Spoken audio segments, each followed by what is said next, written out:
What are some practical helps to deepen a desire and love for prayer? Well, you know what comes to my mind is when I did this more in the first, say, 10 or 15 years of my ministry here. Every time prayer week rolled around at Bethlehem, I would preach on prayer, which meant I had to study prayer, which meant leading up to it, I began to read a book about prayer. I've got lots of books in my library on prayer. And they were usually not very technical books. They were experiential books, often, on my life of prayer or my discipline of prayer or something. And I would get very inspired, especially biographical books.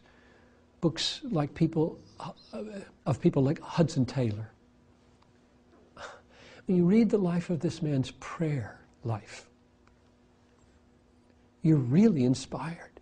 So my advice would be, what are some practical helps to deepen a desire and love for prayer would be, read the stories of great saints who have prayed well. Be inspired by them.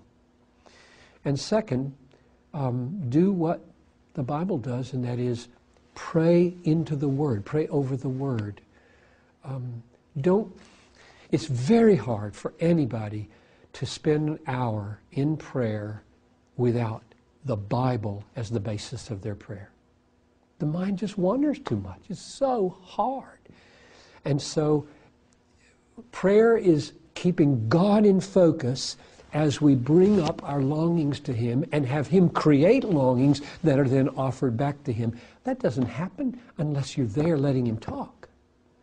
And so we open our Bibles, we get on our knees, and we begin to read, turning what we read into prayer as we go. So I think those three things: read something inspiring, biography about prayer, cry out to God that He'd give you a spirit of prayer, and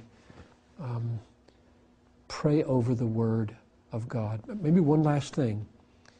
Be in a group of praying people. Be around people who pray better than you do. I'm in about 5 groups a week for 30 minutes of prayer. All they do is pray. They don't talk about the Bible, they just pray.